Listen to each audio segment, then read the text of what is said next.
At the end of part 1, I told you we were going to start with spit, but I happened to look over my notes to see if I'd left anything out, and I found a couple of things I want to cover that I should have covered in part 1. The first thing that I wanted to mention was about the mesenteries, and I said they kind of look like saran wrap that's wrapping up your organs. It keeps your mostly your intestines in place, but it keeps your other organs in place also. And whenever you have abdominal surgery, whether they're doing a cesarean section, they're tying your tubes, taking your appendix out, whatever they're doing in your abdomen, if they don't reconnect the mesenteries, then the mesenteries don't know where to grow. So while they're trying to find their other edge and heal to make, like a scar across there, if they can't find it, they'll just start growing. And so a lot of times what happens with the mesenteries is they'll literally wrap around the intestines or wrap around some organ and strangle it.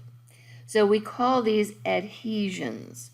And it's really important that your surgeon knows to reattach the mesentery, or what they're doing a lot now is they're putting a mesh in. And so the mesentery can lay on the mesh and it knows how to heal. It knows where to go. So it doesn't start just growing randomly and strangle your intestines.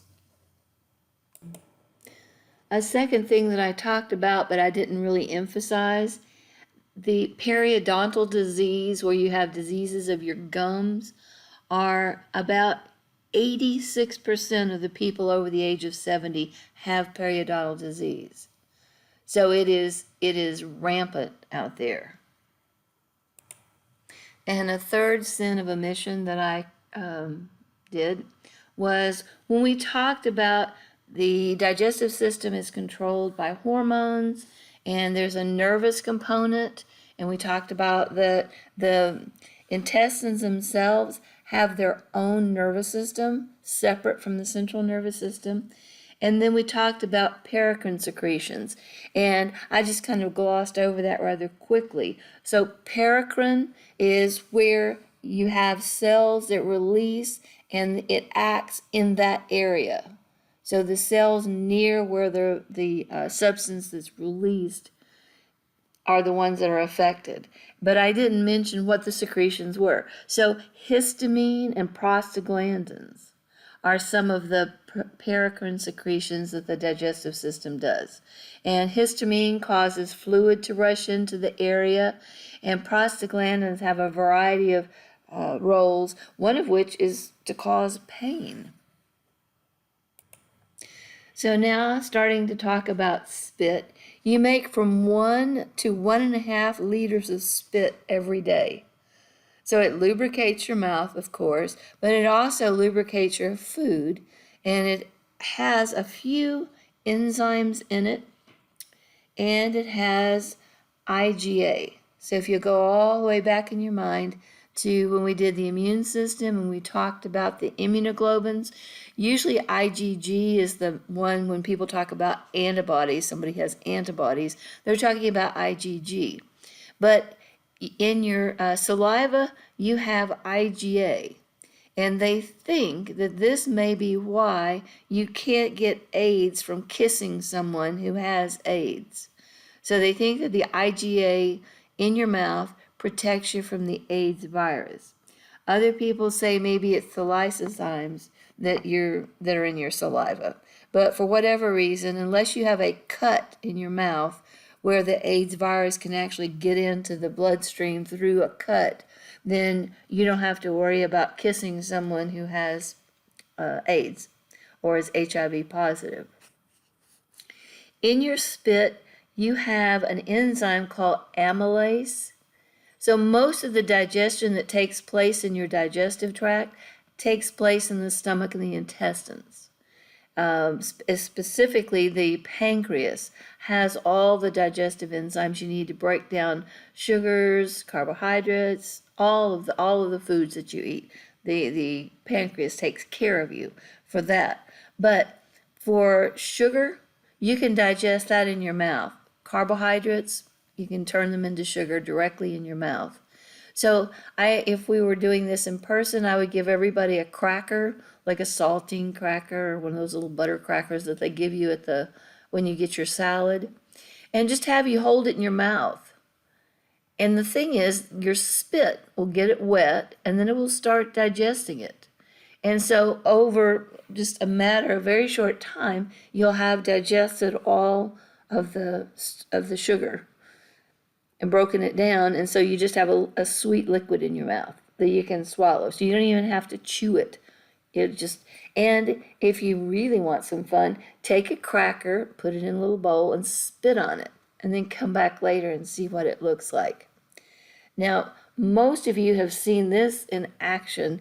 They put thickeners in baby food to make it easier to feed the baby. So you're always opening up a little jar of mushed peas or mushed carrots or mushed bananas.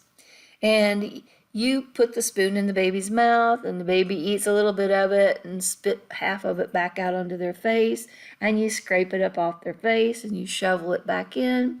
Then you go get another bite out of the jar.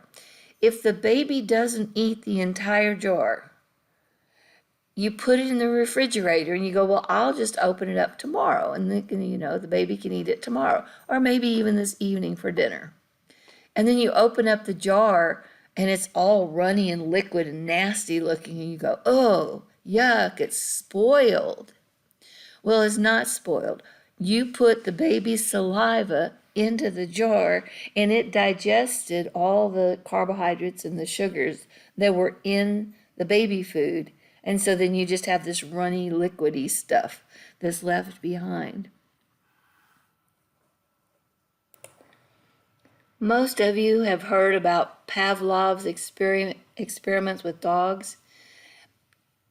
If you've had a dog, you know what I'm talking about. All you have to do is say the word food or treat or something like that, and the dog immediately starts drooling, and they're dancing around so happy because they know that word and they know exactly what's about to happen. So their mouth is already filling up with saliva.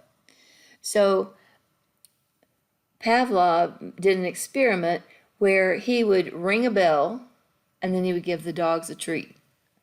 And so the dogs associated the ringing of the bell with the treat instead of a word like food or treat. And then after a while, he could just ring a bell and the dogs would just start salivating, even if they didn't get a treat. So that's part of psychology. And one of the things that I trained myself to do accidentally, you have 3 major pairs of salivary glands, and one of them is your parotids, which are just below your earlobes. And I would love to eat a lemon, but of course if you eat a lemon, it puckers you up like crazy. So all I had to do was just hold a lemon close to my mouth to where I could smell it or see it, and my parotid would fire, and it was actually a sharp twinge because it squirted so hard. So it was almost like getting a cramp in my parotid. So you can try that and see if you can train yourself like Pavlov to squirt saliva out. People who get mumps, of course nowadays we have a mumps vaccine, so most kids don't get mumps anymore. But it was a viral infection that you would get, and it would get into the salivary gland, and you would look like a chipmunk with its pouch full of food. You'd have this huge swollen area from the ear down to almost to your chin. And for boys, it was kind of a bad thing because if you got mumps after puberty, then they said it could drop.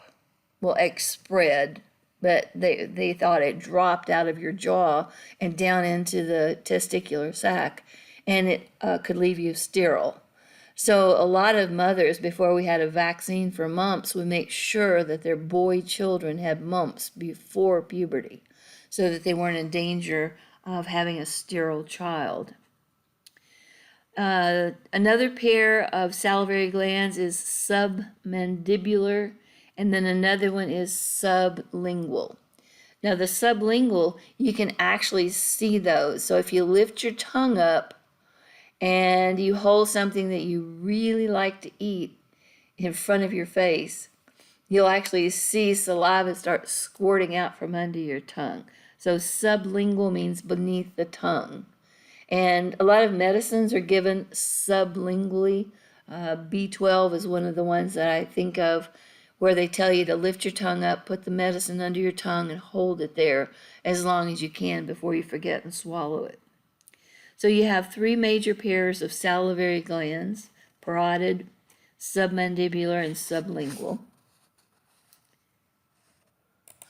So going back to your slideshow, the saliva helps you inhibit bacterial growth, so you don't have as much growth on your teeth. It washes the food off of your teeth. You still need to floss to get between the teeth. And it dissolves the molecules so that you can stimulate the taste buds so you can actually taste it. It also moistens your food. So as you're chewing it, you're squirting saliva, and then you end up with this wad of stuff that you swallow. And they call it a bolus. So a bolus is just another word for a wad. One of the things they talk about when they're giving shots is you want to make sure that you don't inject air into the veins. And so they say if you don't get the air out of the syringe, then you're going to inject a bolus or a wad of air, and it can stop the heart. So we use the word bolus more than just for a wad of food. So here's the slide talking about the three pairs of salivary glands. And the submandibular, to find that one, take your tongue and stick it down so you know where your incisors are. Those are your front, your teeth like beavers and rabbits and mice have. And stick your tongue down in that little pocket there, and you're going to feel the lingual frenulum. So there's a frenulum that's under your tongue that's great big. So when you lift your tongue up, you see that thing that anchors the tongue. So that's your frenulum. But if you feel with your tongue down into the pocket between your gums and your cheek, you'll feel another frenulum that's holding your face to your gums. So that's the submandibular gland is located around that area. So by the side of the lingual frenulum. And I told you about the sublingual glands. That's easy to find. Just lift your tongue and you'll see them squirt. It's always a surprise to see how big the salivary glands are. But if you stop and think that they're making from 1 to 1.5 liters of saliva, then common sense tells you that they have to be really large. So there's your sublingual ones, there is your submandibular one, and then there's the one that's like around your earlobe, coming on and down around. That is your parotid, the one where you get the mumps. So the things that the salivary gland have, it's rich in enzymes, electrolytes, and it has mucus in there too. If you look at a cross section of a salivary gland, you're going to see these circular cuboidal cells, and anytime you see a ring of cuboidal cells in a circle, you know that they're secreting something. And then the hole in the middle is the duct. So this is what your salivary gland looks like if we take a slice through it, and you can see all of these ducts. Here's a cartoon picture kind of showing, so here's all the cells that are making mucus and that are making the enzymes and the electrolytes, and they're going to squirt out through the salivary duct. So you have many, many of these little groupings. So when we did the brain, we talked about the cerebrum, the thinking part of the brain, the cerebellum, which we usually associate with balance, and then we have the brainstem, or the primitive brain. And in this, the medulla oblongata and the pons, this is where the nuclei are that cause you to salivate. So the presence of food, smelling it, seeing it can cause you to salivate. You can touch your mouth and it'll start salivating. Anybody who's ever stuck their finger down their throat to throw up, you know exactly what I'm talking about. You put your finger on your tongue towards the back, and all of a sudden your mouth absolutely fills with saliva, and then you start throwing up. Odor, sight, or even just thinking about food or ringing a bell can cause you to salivate. When we learned about the 12 cranial nerves, 2 of them that you learned about were the facial and the glossopharyngeal.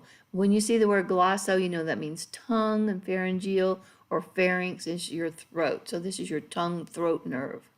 And these are 2 of the cranial nerves that the nuclei in the pons and the medulla oblongata use to send into your mouth to cause you to release saliva.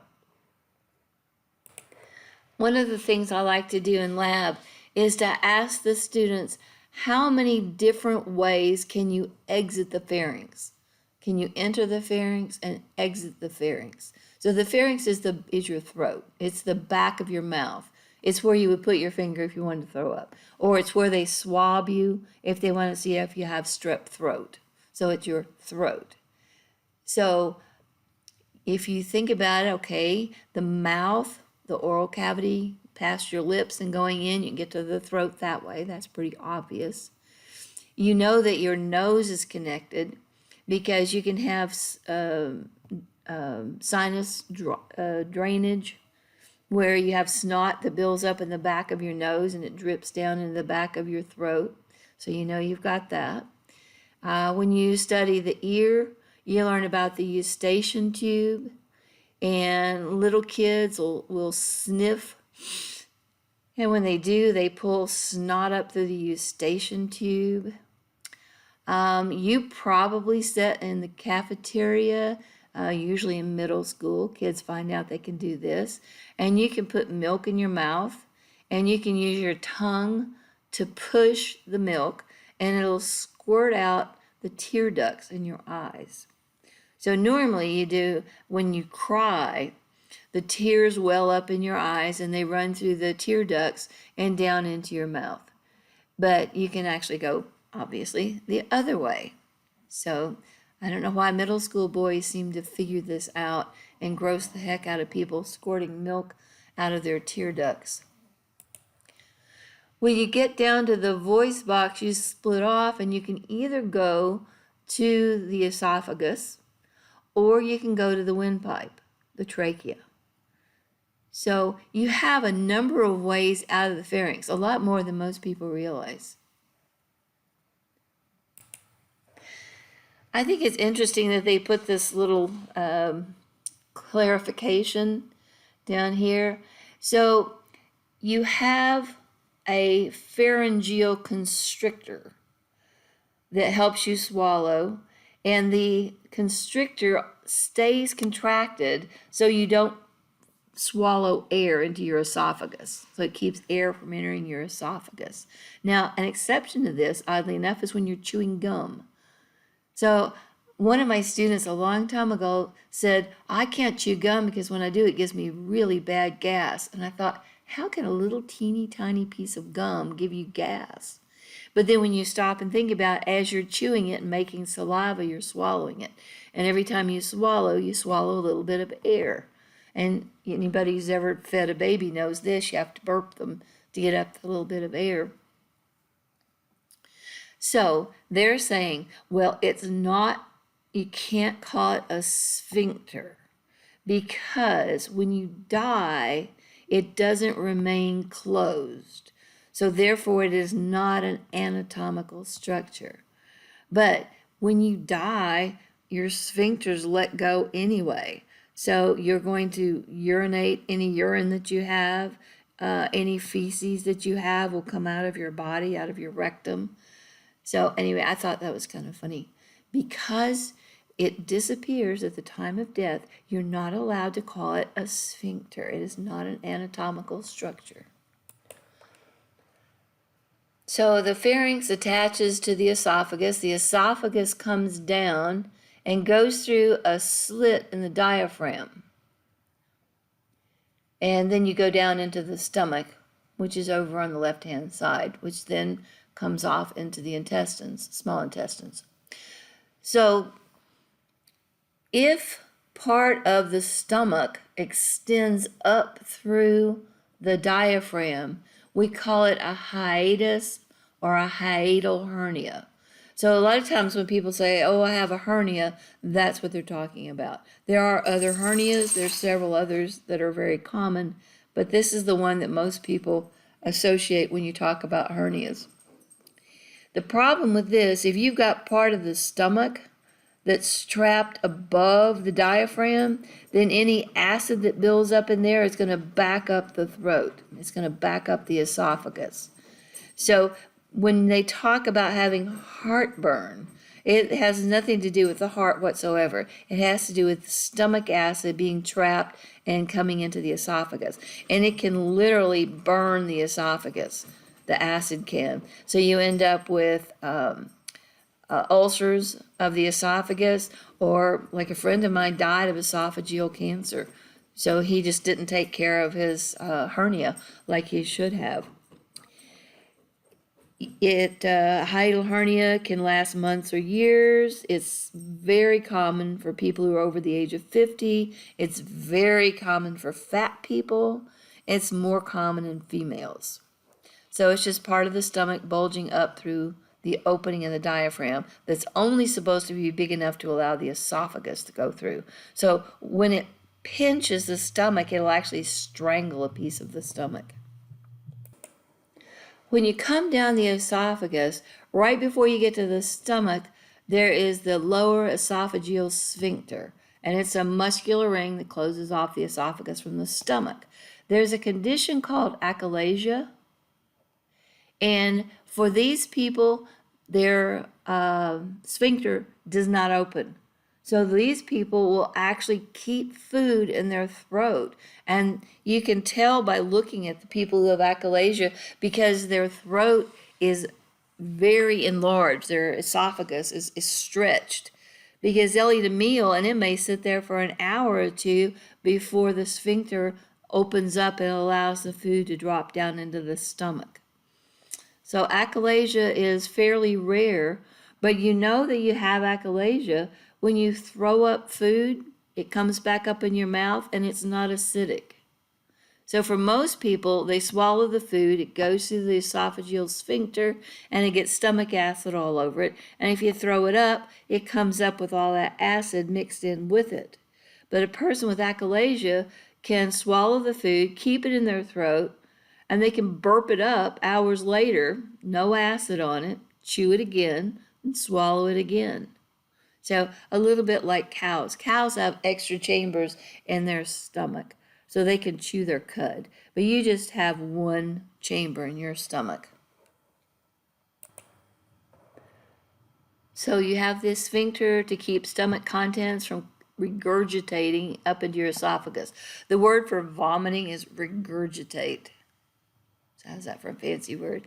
It also keeps the stomach acid from backing up into your esophagus, unless, of course, you happen to have a hernia or GERD. So GERD is gastroesophageal reflux disease. So you have the food from the stomach backing up through that sphincter and up into the esophagus, causing heartburn. So GERD is another name for heartburn. So the fancy word for swallowing is deglutition. It requires over 22 muscles in your mouth, your throat, and your esophagus.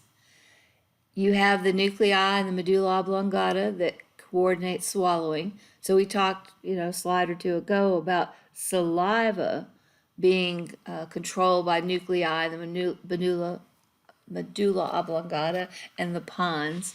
And so now we're back in there with the swallowing center. And we talked about the cranial nerves that allow you to make spit or saliva, which is the proper word for it. But You also have, besides the hypoglossal nerve, the glossopharyngeal nerve, and the facial nerve, you have the trigeminal nerve that's also in there. So you actually have 4 of your cranial nerves involved in swallowing. And the nuclei that controls it is in the primitive brain. So obviously, if you cannot swallow, you cannot eat, you cannot thrive. So this is super important. The part of swallowing that occurs in your mouth is voluntary. You actually tell your tongue to move around. You push it up against the roof of your mouth to crush it, and you mix it with the saliva so that you can make a nice bolus of food, and then you swallow it. Once upon a time, before they knew that x-rays were harmful, they had the best time shooting videos using x-rays. So here's one that I'll show you. It's kind of cool.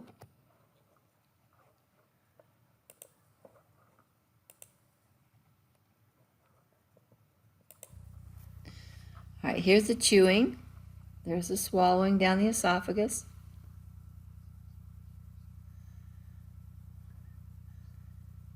Taking a bite. And you can see the peristalsis pushing it down, pushing it down. I think it's funny when I look at this slide because you're supposed to be looking at the mouth and you're supposed to be seeing the bolus of food that's going to go down and it's going to go back into the esophagus. You want to make sure that it doesn't go down the windpipe. So the trachea is in the front, the esophagus is behind it. So it's important that you not open up the epiglottis to allow the food into the trachea. So, but I was looking, when they drew this, I can just see the person going, well, you've put the nares of the nose and the septum of the nose, and you made it look kind of like a penis. So draw some little nose hairs on there so that it doesn't look quite as bad. Once the food passes your throat, everything else from there on is involuntary. So you stop breathing. You can't pull air in and have food go in at the same time. So you can do one or the other, but not both. So you pull the larynx, which is your voice box, up to the epiglottis, and that will cover up the hole that's going to go down into your airway, that's going to go down into your trachea. So if you look at this, you can see the food coming in this direction, so it could go either way. But if you look at this one, you see where you've closed that off. So now I don't have to worry about the food going but in one direction. So I pull this up and close that area off right there. So unless you have achalasia, the liquid will go, any liquid you drink, your Coke, tea, coffee, will reach your stomach in 1 to 2 seconds, and a bolus of food will get there within 4 to 8 seconds. So as soon as it gets down to the lower end of the esophagus, that sphincter should relax and allow the food to pass into the stomach. You can swallow if you're standing on your head, or if you're laying on your back, or on your side, or standing up. So here's kind of an artist representation of what peristalsis looks like. So you have a constriction of the circular muscle. It pinches in, but you also have a wave of this outside muscle. So it's pushing downward. So you're going to squeeze and push down at the same time. Because if you just squeezed, then some of the food would go down and some of the food would go up. So that's why we have the longitudinal and the circular muscle in the esophagus. And this peristalsis happens until you eventually get down and it dumps into the stomach. So the next few slides are going to talk about the stomach and all of the things that the stomach does, the structure of the stomach, how it rolls the food around, what kind of sphincters it has, the hydrochloric acid that it makes, the pepsin. We're going to talk about pernicious anemia and people who don't have intrinsic factor and they can't use B12, things of that nature. So that's our spoiler alert of what's about to come. But if you go back to the first part and look at the food that the baby eats, and you get to watch it go down the throat, and you get to see it go out of the lower sphincter, the lower esophageal sphincter, and drop down in the stomach. They actually had a camera in there, and you could watch the food as the acid hits it, as the enzymes work on it, and you actually see the food being dissolved in the stomach acids. So you can have these slides like this, but to actually have a video showing the food passing through, and then that video also followed the food all the way through the intestines, past the pancreas, through the intestines, into the large intestines where the water was removed, and then you actually see it turn into poop. So you go from food in the mouth to poop out the anus. So if anybody asks you where your stomach is, you go, well, it is just below my diaphragm. I know that because if the slit in the diaphragm allows a piece of the stomach to protrude up, then I know I have a hiatus hernia or a hiatal hernia. So you know exactly where it is, and most people put their hand above their belly button thinking their stomach is there, and that's not. That's your intestines.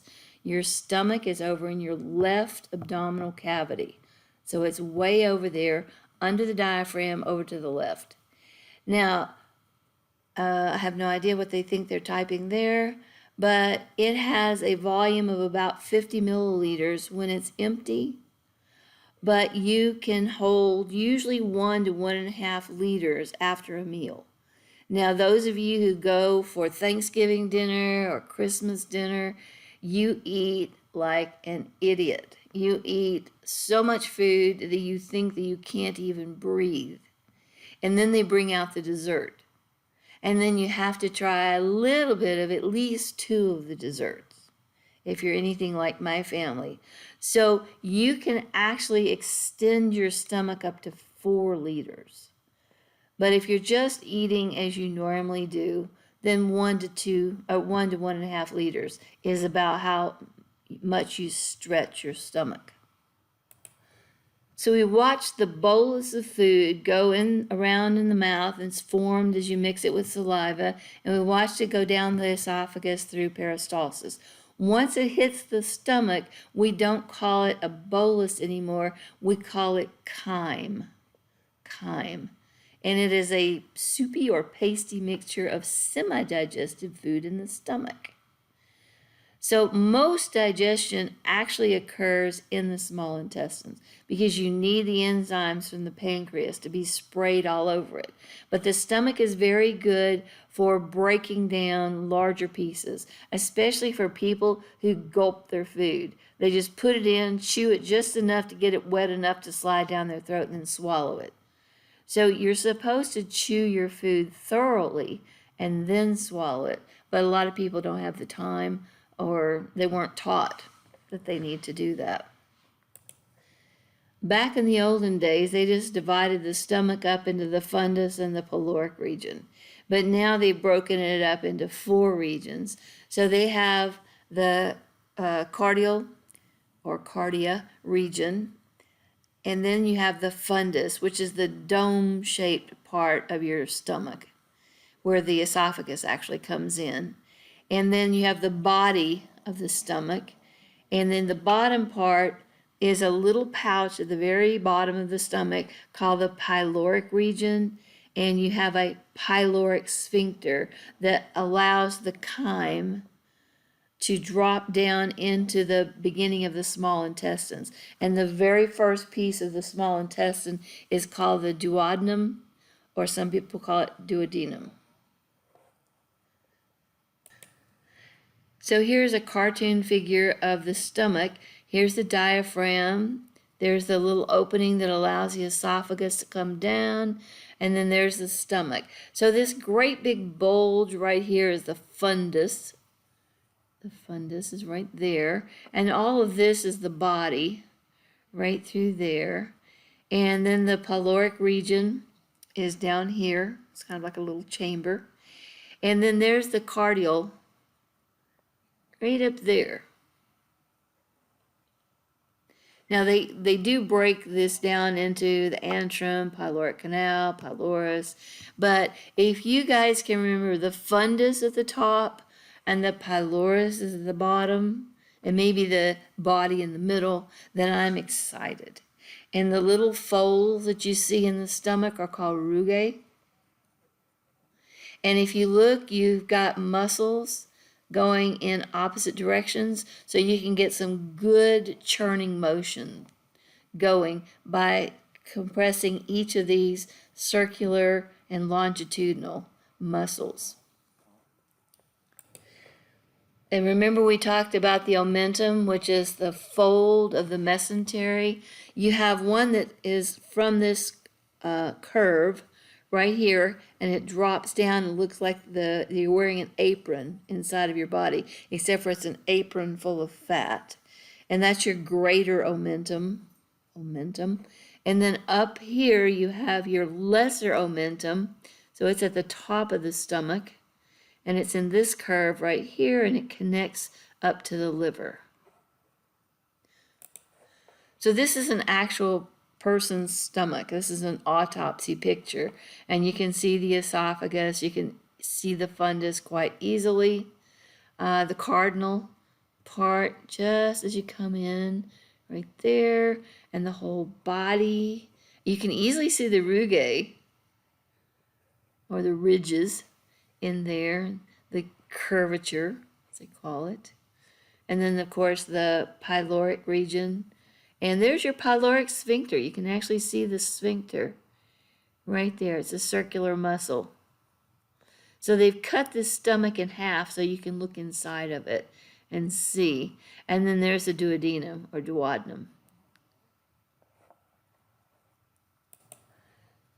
So when we talked about the 12 cranial nerves, we have 2 of them that help you make saliva. You have 4 of them that help you swallow.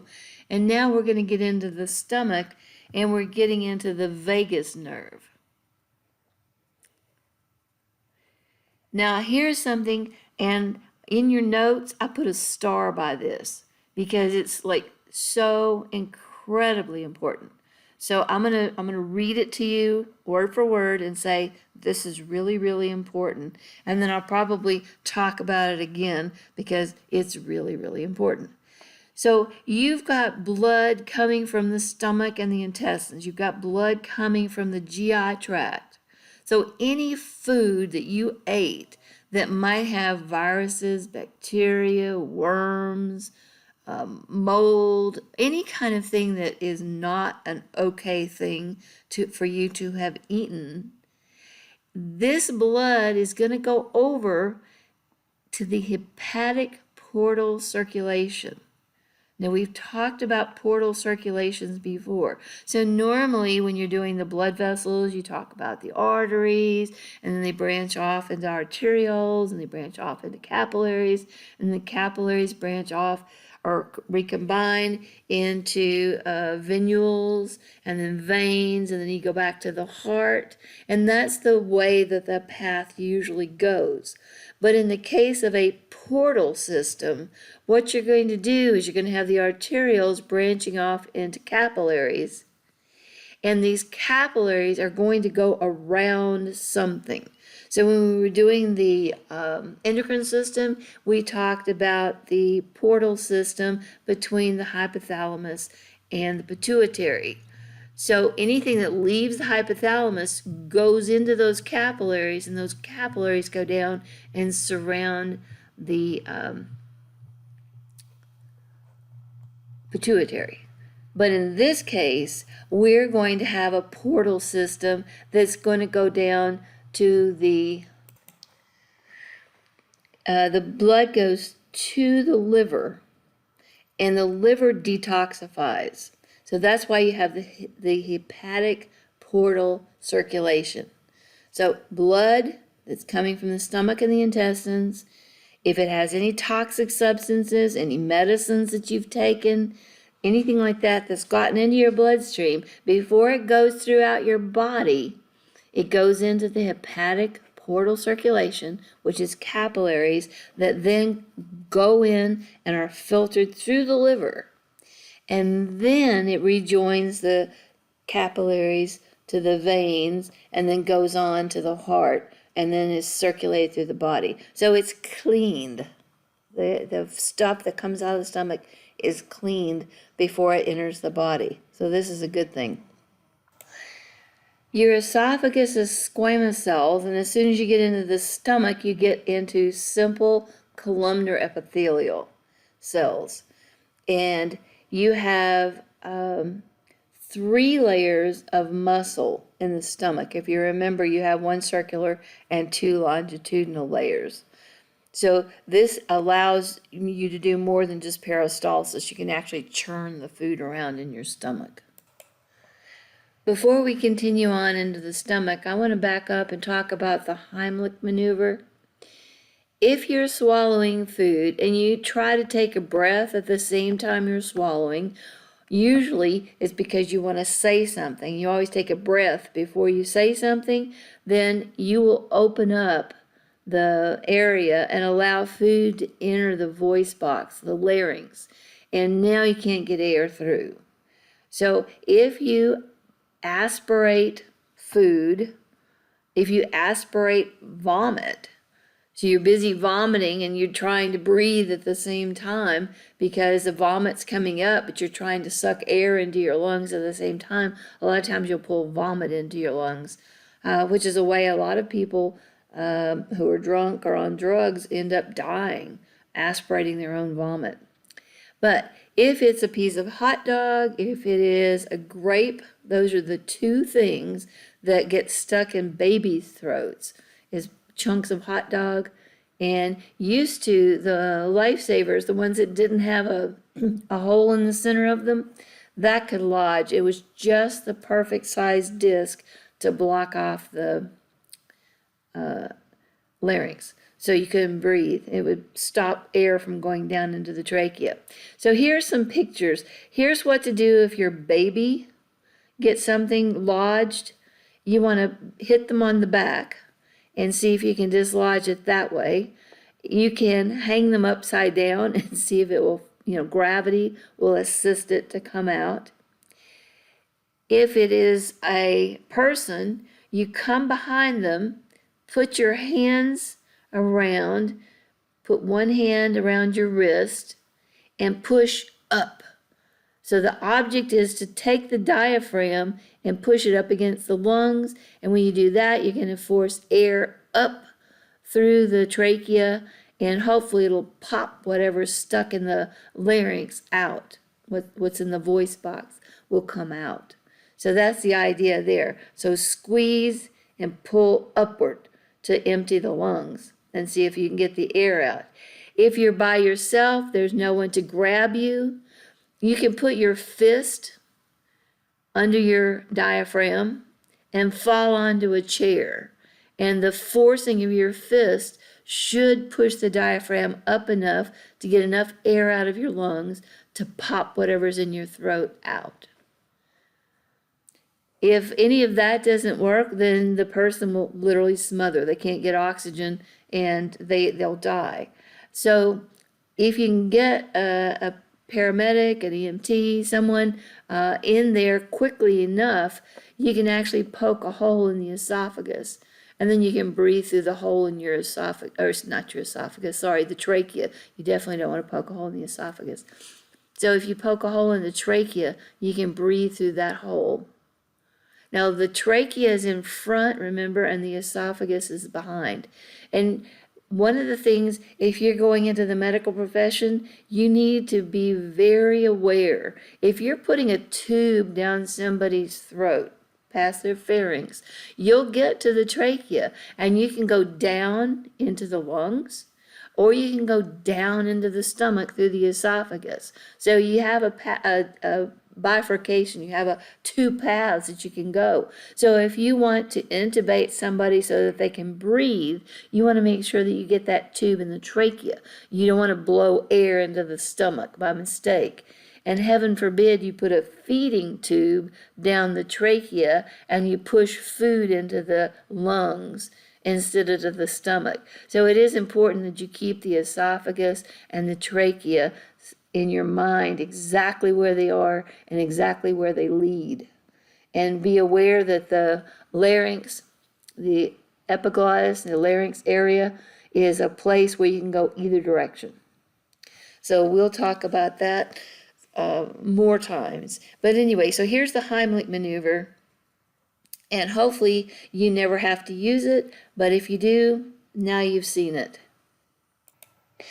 So now we're going to look at a cross-section of the folds of the stomach.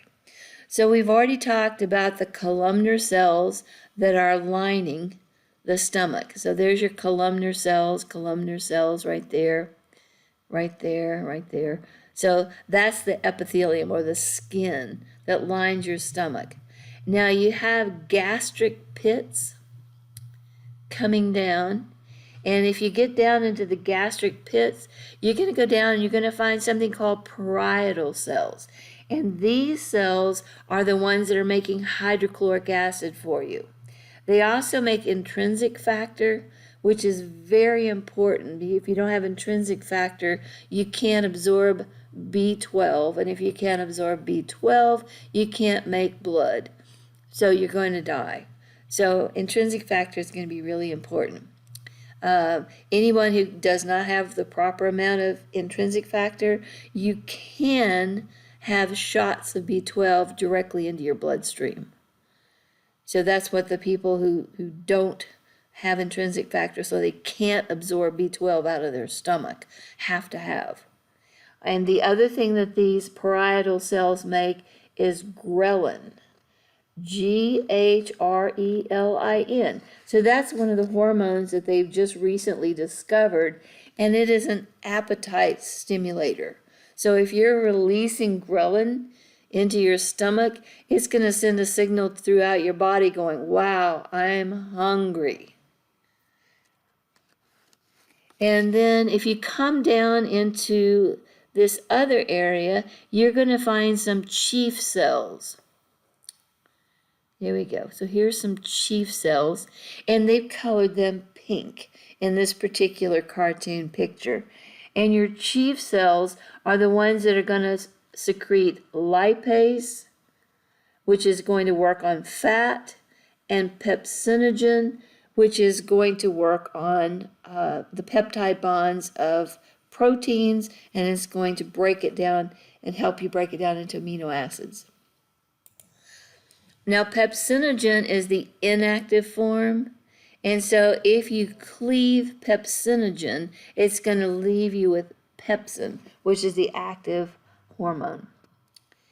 So your stomach makes from 2 to 3 liters of gastric juice every day. 2 to 3 liters. That's quite a bit. Chlorine comes out of the blood and is put into the stomach, and that's how you make the hydrochloric acid. Your stomach has a pH of around 1 or 2. It is extremely acidic. So you're going to have to make mucus to protect these cells. Otherwise, the acid will digest the stomach itself. So why in the world would you want to fill up your stomach with acid? Well, first of all, we watched as it broke down a lot of the foods into smaller pieces. So that's one of the things that you want to do. But the other thing is, if you happen to be eating worms or fungus or bacteria, then hopefully the stomach acid will kill them. Another thing that if you remember from chemistry, if you have iron that has a valence of 3+, then we call it ferric. And once the iron that you eat, in the foods that you eat, enter the stomach and hit that acid, it's going to change it to ferrous, which is Fe2. And the good thing about the ferrous form is that's the form that you need to put in hemoglobin so that you can carry oxygen. So we need the stomach to do a chemical reaction on iron to make it into a form that we can actually use. I always like to get sidetracked a little bit and tell you something weird and interesting. So if you can see a head of lettuce and it's nice and green, and you come back and you see it a day or two later and it's got brown spots on it, and you're like, oh, it's spoiled, it's rotten, it's got something growing on it, it's nasty. No, it's the iron that's in the lettuce and it's rusting. So what you're looking at is rust. Now, interestingly enough, unfortunately, some restaurants have discovered if your lettuce starts looking kind of brown and nasty and you don't want to serve it to your customers, you can actually put a chemical on it that will remove the rust. And then the lettuce looks perfectly good again, and you just rinse the chemical off and go ahead and serve the lettuce because there wasn't anything wrong with it, it had just rusted. So this part is called the mucosa. Right there's the mucosa, and it makes mucus, as well as having parietal cells and chief cells. And then there is a muscular layer. And then you have the submucosa, which is below the mucosa, and it has your lymphatics, your arteries, your veins, arterioles, and so on. So what we're looking at here, this section right here of the stomach, is up here in the fundus. So they've taken a little chunk of the fundus and shown you. So you're making your acid from the top and spilling it down onto the food. So in the cardiac region, you have cardiac glands. In the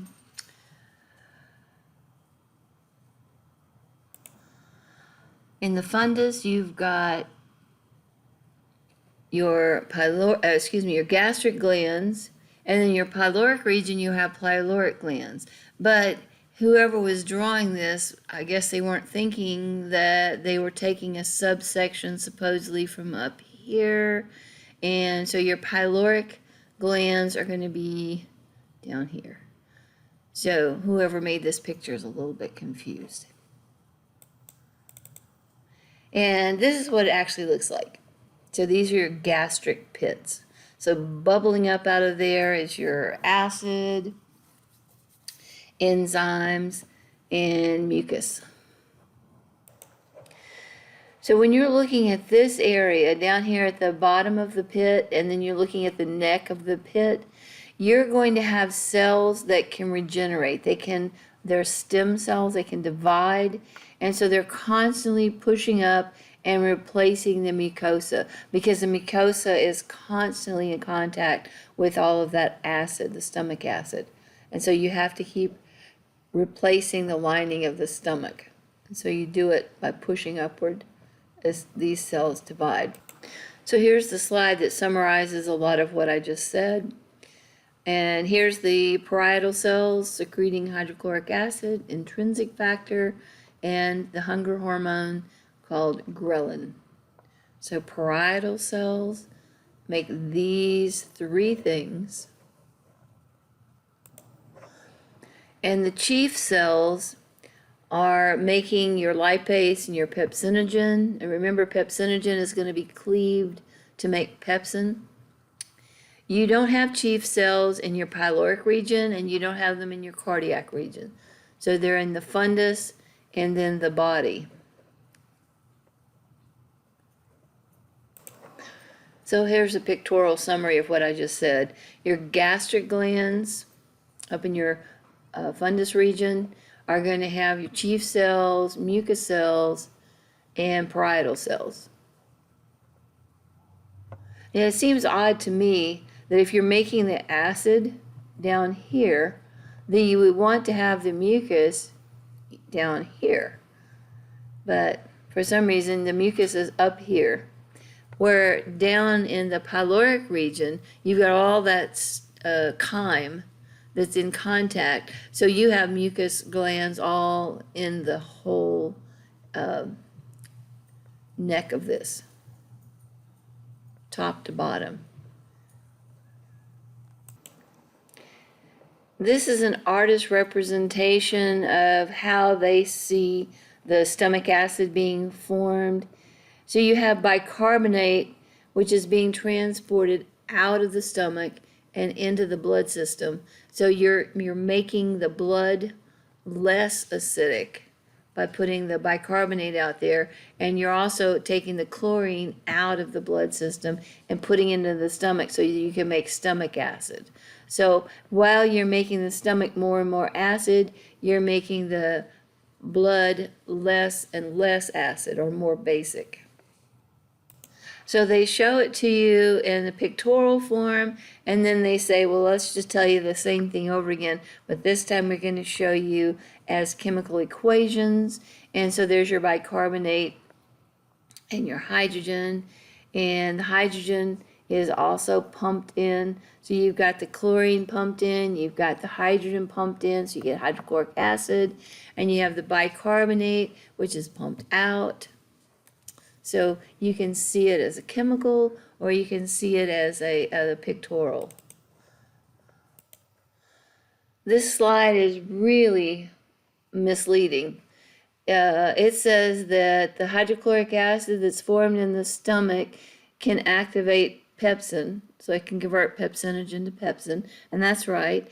And then under your tongue, you secrete a little bit of lipase, and it will turn on or activate the lipase, so you start digesting your fats. It breaks up connective tissue and plant cell walls. That's not really true. So, and I can prove it to you. Think about a plant cell wall like corn. So everybody get an ear of corn and eat it, okay? And most of us we chew really well at first. You get those first bites and you chew it and you savor it and it's really good. And then as the meal goes on, you just start biting it off and you just barely chew it and you swallow it. It's going to pass through the stomach. It's going to pass through all that hydrochloric acid and the rugae and the muscles, churning it around. And it's going to come right out in your poop exactly looking like a kernel of corn. So hydrochloric acid doesn't break down plant cell walls. So that's kind of an error there. We call that roughage.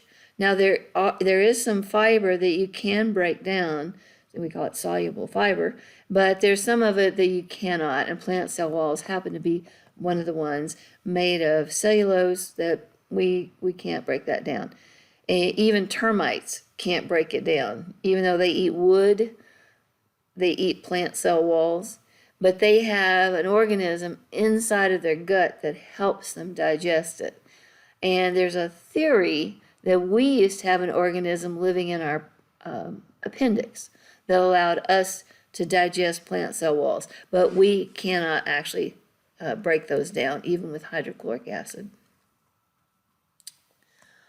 All right, and zymogens are digestive enzymes that are secreted as inactive. So they come out not able to do their job, their inactive form. But if you rearrange, take a few atoms off here, then you're going to turn it into an active enzyme. So a zymogen is a digestive enzyme that isn't functional yet. And pepsinogen is the one we've been talking about. It's a zymogen that the chief cells make, and then as soon as it hits hydrochloric acid, some of the amino acids are removed, and you end up with pepsin, and pepsin breaks peptide bonds, digests your proteins, turns it into amino acids, so you can rearrange your amino acids to make other proteins. So some of the pepsin, since it digests peptides, it digests proteins, it can actually digest itself. So autocatalytic. That's kind of an interesting thing. So as you make pepsin, you're going to get more pepsin because it's going to be breaking down more pepsinogen. But the majority of the protein digestion is actually done in the small intestine. So keep that in mind. The stomach does all sorts of things to help digestion, but most digestion occurs in the small intestines. So here's the artist picture for you. And so you, excuse me, have your parietal cells making the hydrochloric acid. It's going to break off these amino acids from the pepsinogen, leaving you with just pepsin right there. And pepsin is an enzyme that will take other proteins and break them up into pieces.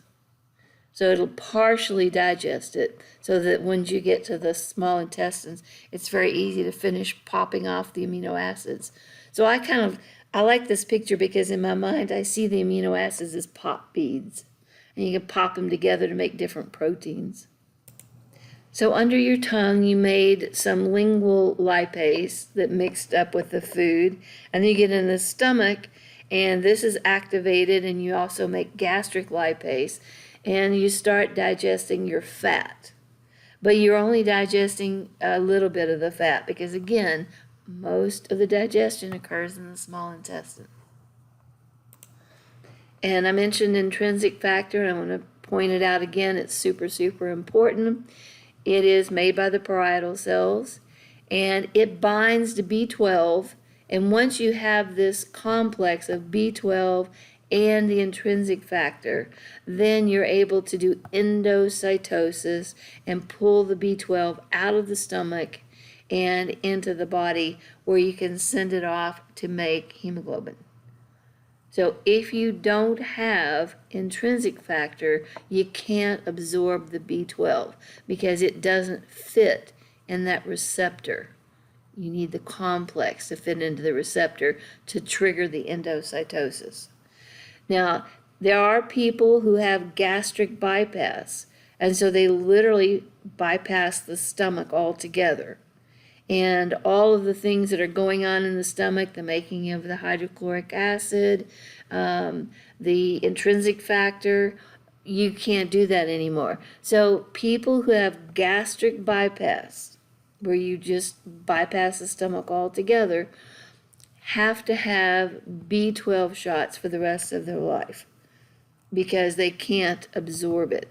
But now one of the things that they found for gastric bypass, used to they tried not to do that. They tried all kinds of things and diets and trying to scare the people into losing weight, and it usually just didn't work really well with a lot of people. And so they started doing gastric bypass, and lo and behold, anybody that was a type 2 diabetic, it cured their diabetes.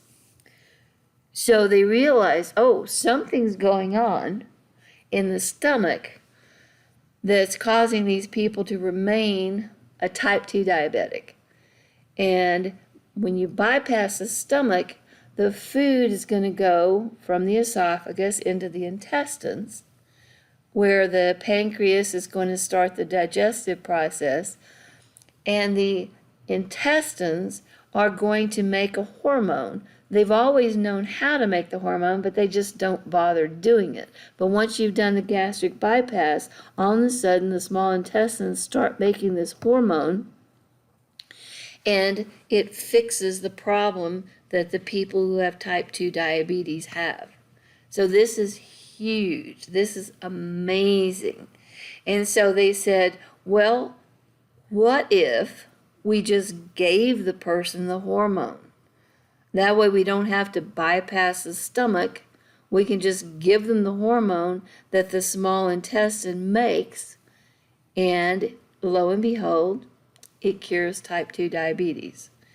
Right now, you either have to have the injections, or just recently they've come out with a pill form. So that's very, very recent. And it's very, very expensive. It's about, it's nearly $1,000 a month.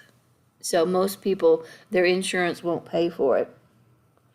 But right now they're doing some test studies, and they're giving it for, I think, $10 a month, because they want people to try it out. They want to get a large number of people who've been taking it, so that they're offering it at a much drastically reduced rate.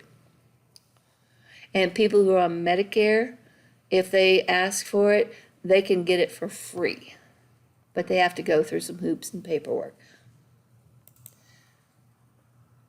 The advantage, of course, of getting the injections or taking the pills is that you don't have to have B12 and you don't have to have intrinsic factor. So you can still let your stomach do that because you're not bypassing the stomach.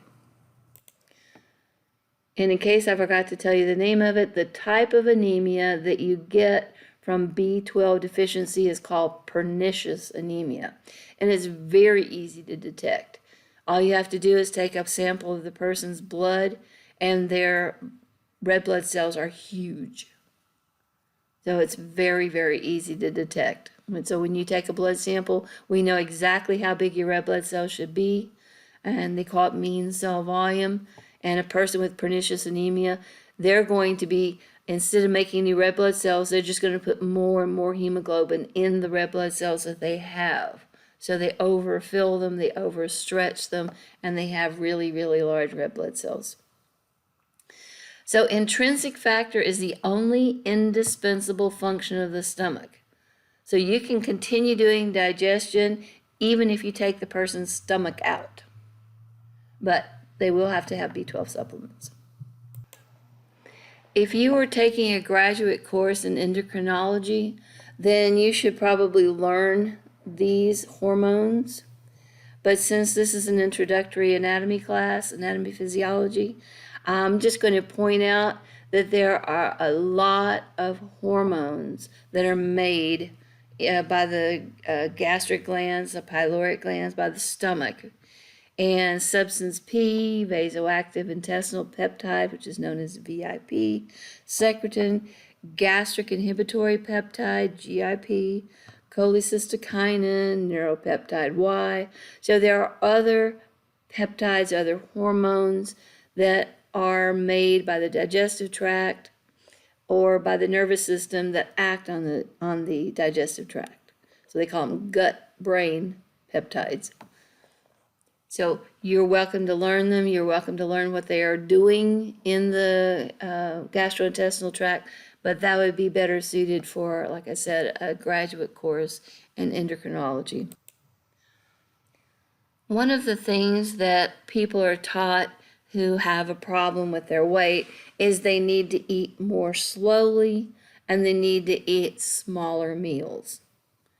So you can eat more times than just 3 times a day, but you need to eat much smaller amounts. And this is one of the problems. In this day and age, we have so many people who just bolt their food. One of the things that disturbed me greatly at one of the high schools I was helping out in is they had a 20-minute lunch break. So the kids had to go from class, run to the bathroom and pee if they needed to do that, run to the cafeteria, wait through the line, gulp their food, and make it back to their other class in 20 minutes, which was impossible because that particular high school had 2,600 students. So it was absurd. And so a lot of the kids just skipped lunch because that wasn't enough time. Well, the powers that be said, well, when the kids are out of the classroom and they're not under the direct supervision of a teacher, then they're more likely to get into fights and to get into trouble. And so to minimize this, we're going to change the lunch time to 15 minutes. And I was horrified. That's just ridiculous. You can't eat. You can't run to the bathroom. You can't do anything in 15 minutes. So anyway, I was very upset with that. So the take-home message that I'm trying to get across by my wandering around talking about things that are slightly off topic is eat slowly. Allow your stomach to churn the food. Allow it to stretch and accommodate more food, and give it time for the signal to come that you're full. So if you gulp your food, you don't have time to process that you overate. You just grab some food, swallow it, and run. And so that's not okay. But if you are swallowing, then the medulla oblongata is telling the stomach to relax. And if the stomach relaxes, you can put more food in it. And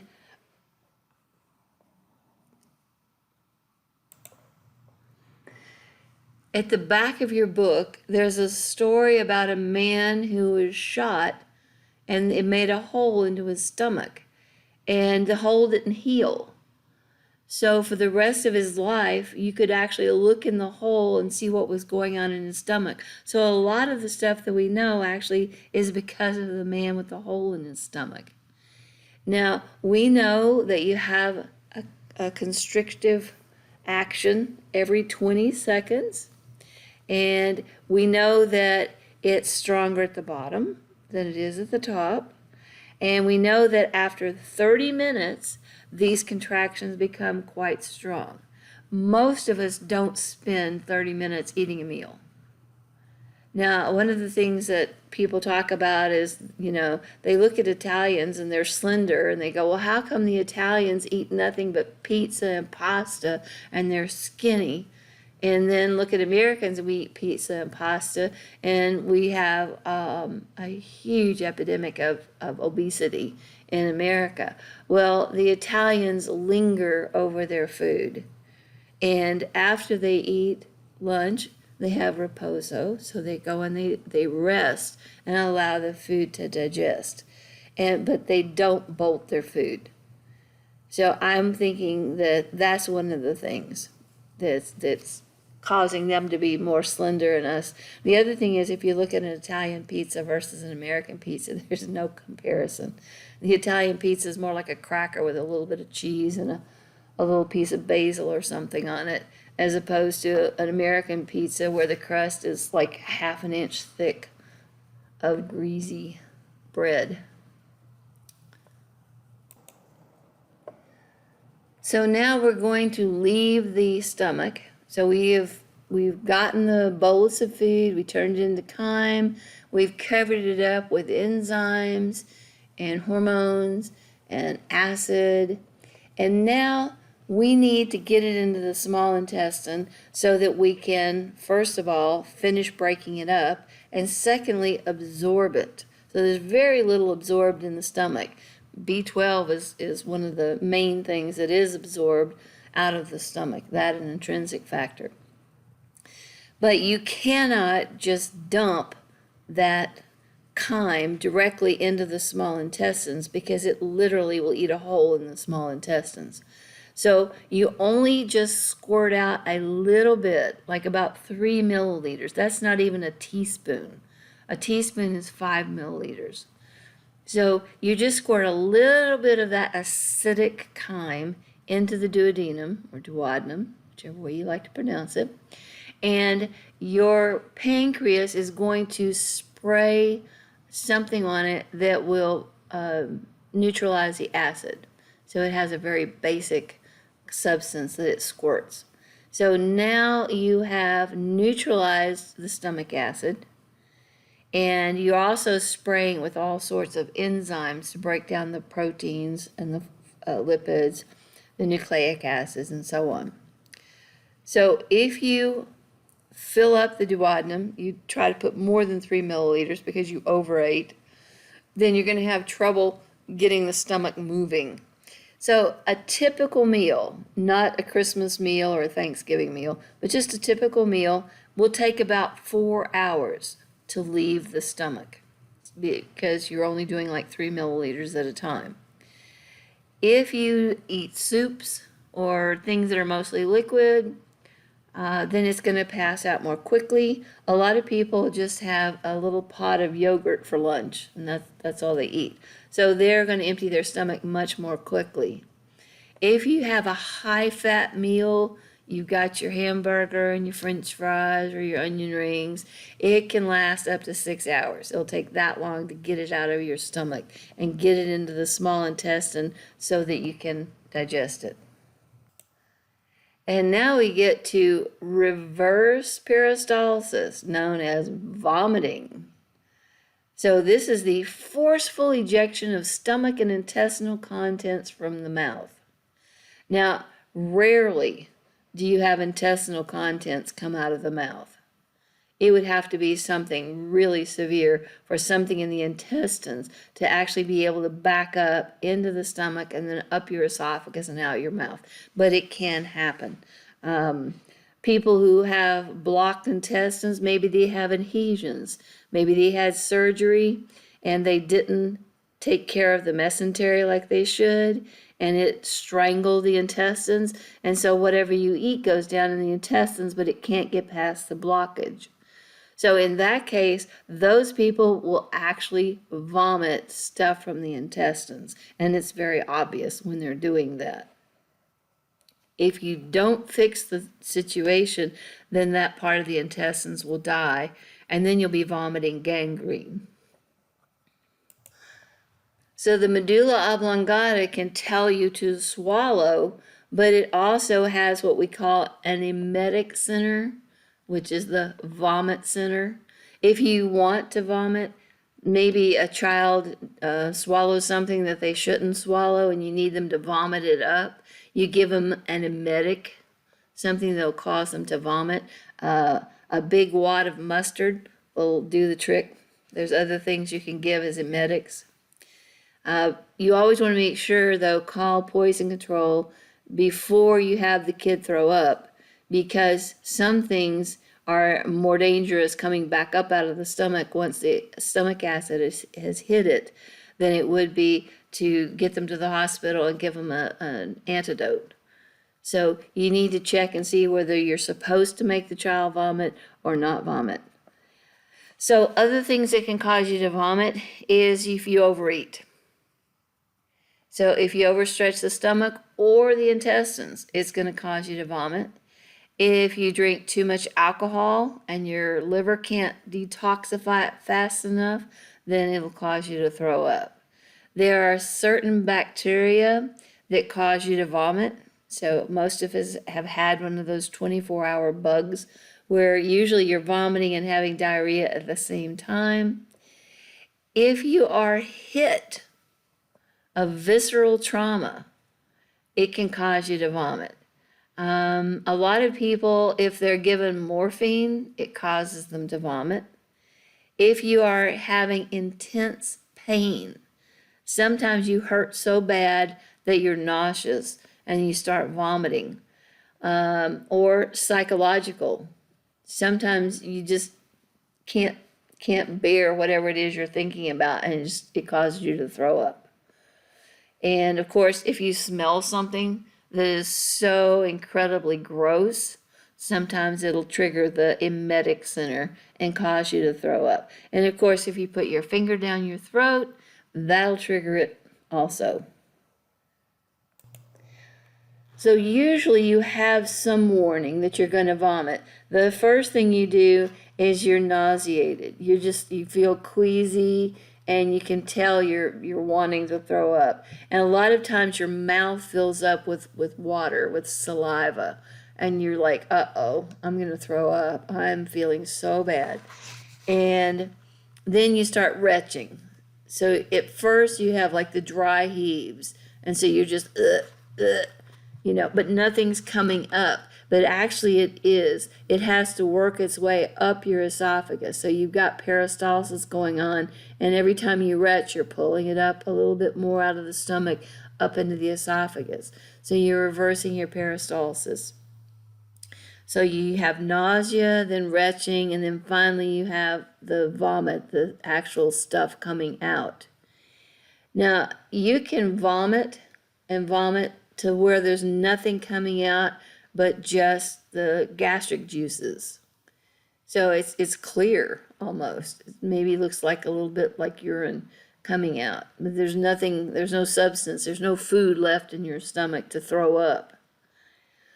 Now, there is something called projectile vomiting, and this one you don't even know that one's coming. You're just sitting there and all of a sudden you are throwing up.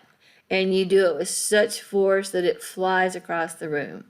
So that one you usually don't have the warning of the nausea and the warning of the retching. It just comes flying up.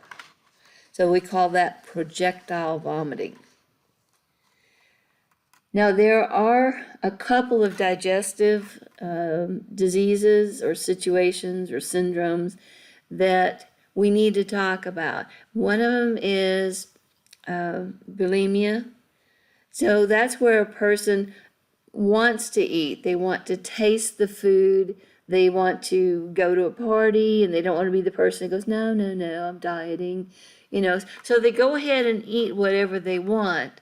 But before you have a chance to digest it in your stomach, they go in the bathroom and they throw it up.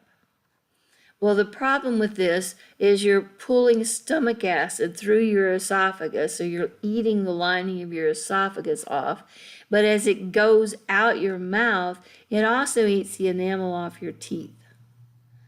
So to give you an idea of what this is like, take one of your teeth, if you saved any of your baby teeth, and put it in like a can of Coke, which is acidic, or Pepsi, or whatever carbonated beverage you have, and look at the tooth the next day, and you'll get an idea. So if a person is bulimic and they're vomiting, they're forcing themselves to vomit up the food so they don't gain any weight, they're going to be eating the enamel off their teeth. So it's really easy to tell. And so they may lie to you. No, no, no, I don't vomit. I don't force myself to vomit.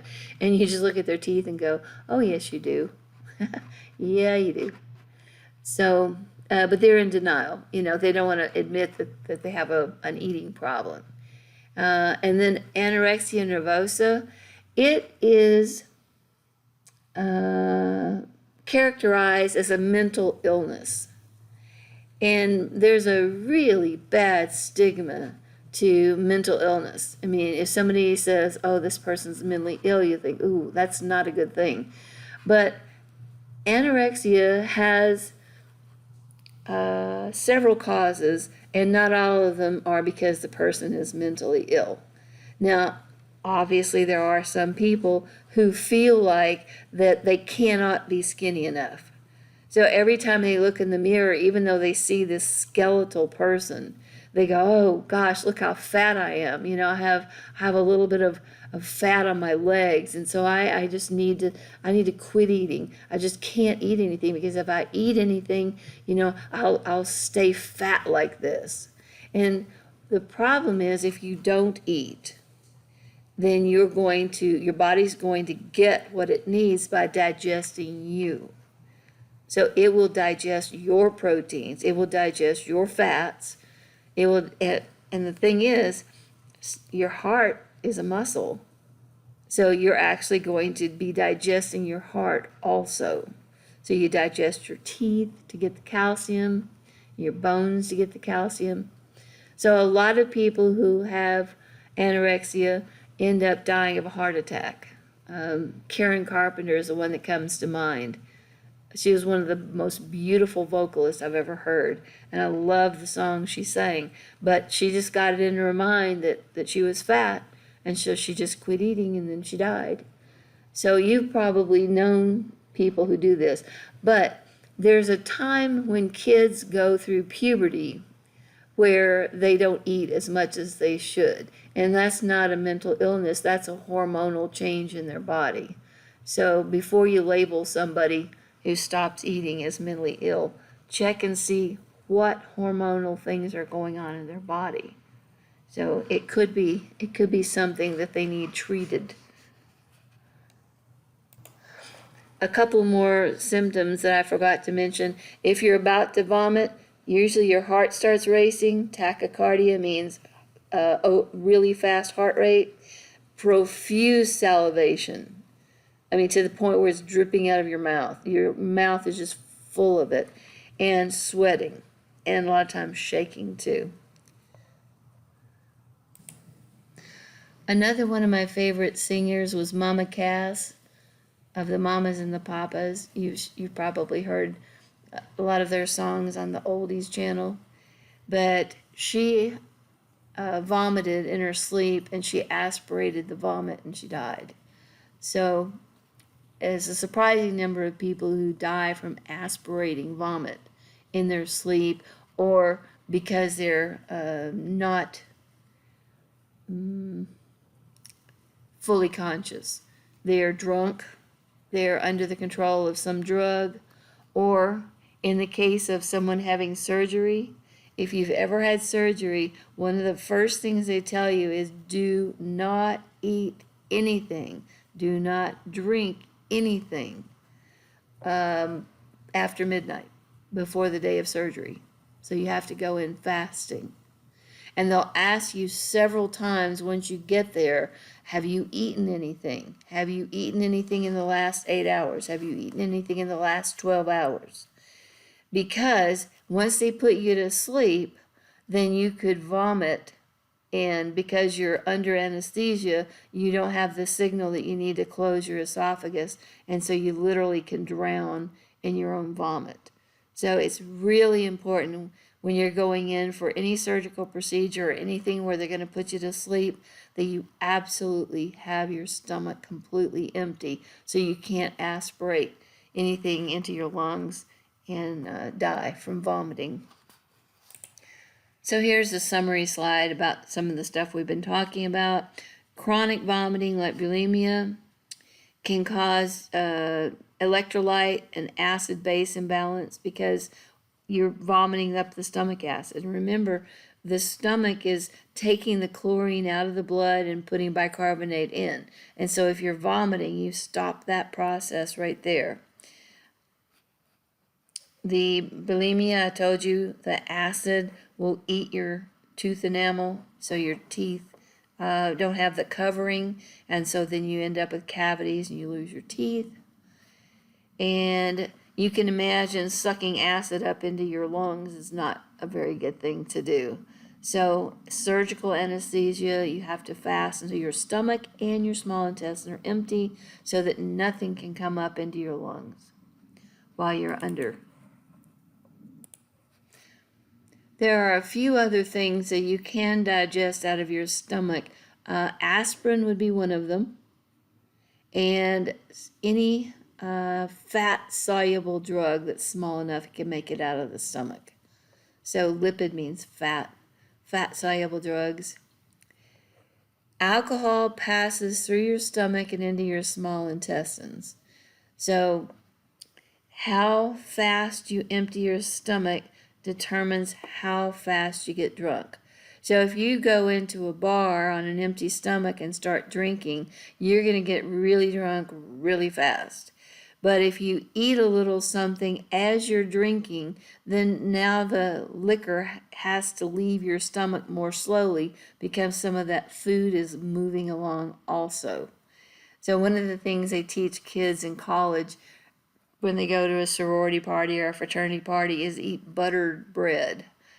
And supposedly the butter will line your stomach and keep the alcohol from being absorbed as quickly out of the small intestines. So also you notice a lot of places that you go to get a drink, they will give you free snacks. They will have peanuts on the bar, or they're going to have chips or something, so that because they know that people get too drunk too fast. So it's to their benefit to keep you drinking, to give you a little something to eat along with it. So we talked about the stomach making mucus to protect itself. And we talked about these epithelial cells, or the skin cells, constantly being replaced, growing up out of those pits that are in the stomach. The cells can only live 3 to 6 days because of all the acid. So you're constantly having to replace them. But the other thing is, between those epithelial cells are tight junctions. So back when we were talking about cells, we talked about desmosomes and hemidesmosomes and tight junctions and gap junctions. These are the things that hold cells together. So the tight junctions it's like Velcro. You have it very tightly held to the next cell. So you're not going to get the acid going between the cells and damaging the underlying tissue. So that's really important. Another place you're going to have tight junctions is in your bladder, because you don't want the urine to leak out of the bladder into the body. So places where you need to contain stuff and not let it pass through, you're going to put these tight junctions. If you are unable to keep the cells lining, or the tight junctions fail, whatever the cause is, you can get an ulcer. So if it's in the stomach, it's a peptic ulcer, and if it's in the upper small intestines, it's a duodenal ulcer. So they name it by where you've eaten a hole in the lining. Now, in most cases, where you look, you're going to find a bacteria called Helicobacter pylori. So if you Google Helicobacter pylori, then there are all kinds of really cool electron microscope pictures of this particular bacteria. So they're a little bit twisty, and they're modal. They're able to swim. There was a big debate going on about whether or not these bacteria were responsible for eating the hole in the intestines or eating the hole in the stomach. And they argued, well, if you go in and you take a biopsy of the area where you have the bleeding ulcer, you're going to find this bacteria. And they said, so that proves that bacteria is causing the ulcer. And then they were like, no, that's not true. You just normally have those in your stomach. So, that just means that you normally have them in your stomach. And so if you took a sample anywhere in the stomach, you're going to come out with a bunch of Helicobacter pylori. So they said, well, we can see if we give antibiotics that kill the Helicobacter pylori if the ulcer heals. And in some of the people it worked, and some of the people it didn't work. And so they said, well, see, that proves that it's not, the antibiotic and killing the Helicobacter is not causing all of the people. So if it was the Helicobacter causing the ulcers, then all of the cases would be cured with antibiotic, and only some of them were. And depending on which book you read or which article you read, I read that it was a doctor in Scotland, but now they're saying it was somebody else that discovered it. But anyway, one of the doctors happened to talk to the patients, and he asked them, are you taking anything else besides the antibiotic that I'm giving you? And the ones who got over the ulcer, the ones that the antibiotic worked and it killed the bacteria and they got over the ulcer, they were taking bismuth. And you have things like Pepto-Bismol is one of the things that they were taking, just because the burning of the stomach acid. I mean, it really hurts to have a sore in your stomach or your intestines. And so they were taking the bismuth.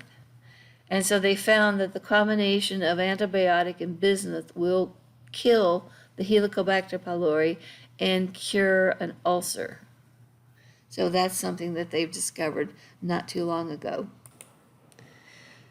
So let me give you a little more advice. I said you needed to eat your food slowly. You need to calm down, stop the rush, stop the stress. Because if you eat in stressful situations, your food will pass down into the small intestines, and a lot of times the pancreas will not neutralize the stomach acid. So the pancreas is very sensitive to stress. So that's kind of an interesting thing. So people who are uptight, people who are type A personalities, very emotional, these are the ones that are more likely to get an ulcer. The people who are laid back, that are calm, they slowly eat their food, they enjoy it, they let life's troubles roll off of them instead of dwelling on them. These are the people that are less likely to get ulcers.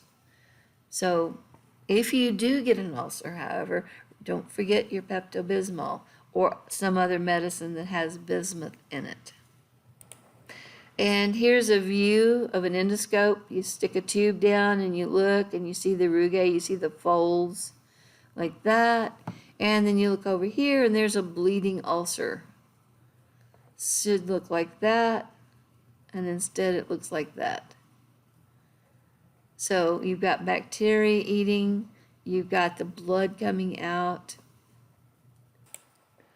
Feel free to look over this slide. I'm not going to test you over it, but it's telling you the vagus nerve, which is one of the cranial nerves, is talking to the stomach, And so you have what they call the brain phase or the cephalic phase.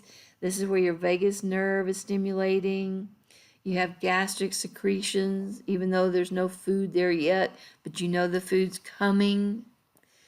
And then you get into the gastric phase, and that's where you actually have eaten and it's gone down into the stomach. You're still making the gastric secretions there, the hydrochloric acid, but you're also releasing histamine. You're getting, remember, histamine causes fluid to come into an area.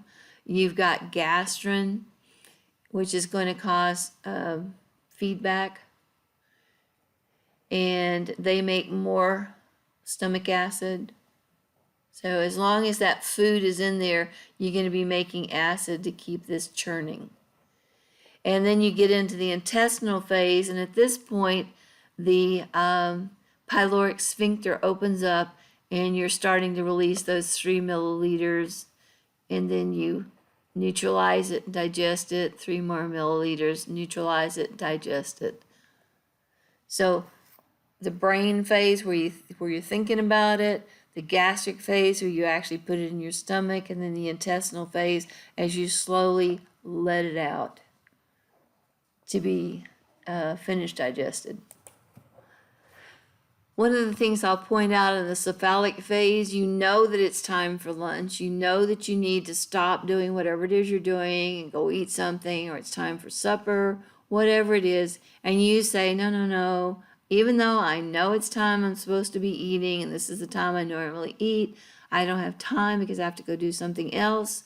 The brain is still going to tell the stomach to make stomach acid. So before you even put any food in your stomach, you're going to start secreting a lot of acid. So if you don't put food in there, now you have a stomach full of acid with no food to neutralize it, to use up the acid. And so you're going to start having heartburn. You're going to have an upset stomach a lot of time. So you'll see a lot of people say, man, I gotta go do this. I gotta do this. I don't have time for lunch. And they'll reach over and they'll grab some Tums or Rolaids, which is an antacid, to neutralize the acid, because the stomach is going to get ready for it, whether it gets food or not.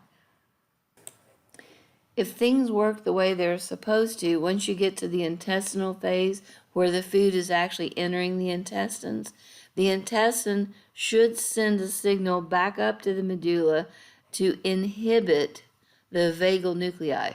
So remember, the vagal nerve is the one, or the vagus nerve is the one that causes you to start making acid in your stomach before you even have any food in your stomach. So the duodenum or the duodenum will signal back up and say, okay, that's it, stop. And so it sends inhibitory signals to the stomach. Now, some people don't seem to have an off switch. They don't seem to know when they're full, and they will just continue eating. Even so, they're lacking that switch. So besides talking to the stomach and saying, okay, we've got enough, you can stop now, it also, the pancreas and the gallbladder are stimulated, and the gallbladder releases bile, which emulsifies fat. So fat tends to be in big wads because it's hydrophobic and it doesn't want to dissolve in all of this stomach content.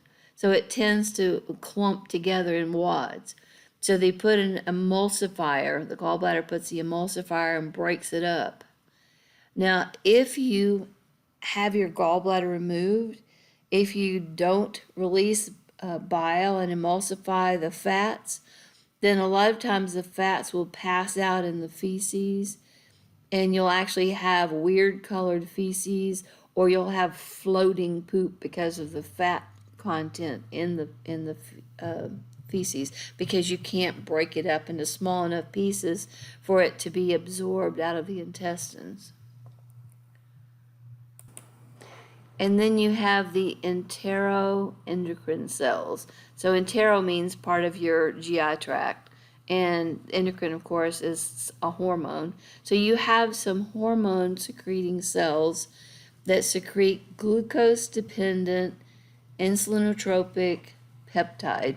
And since that's really hard to say, they just call it GIP for short.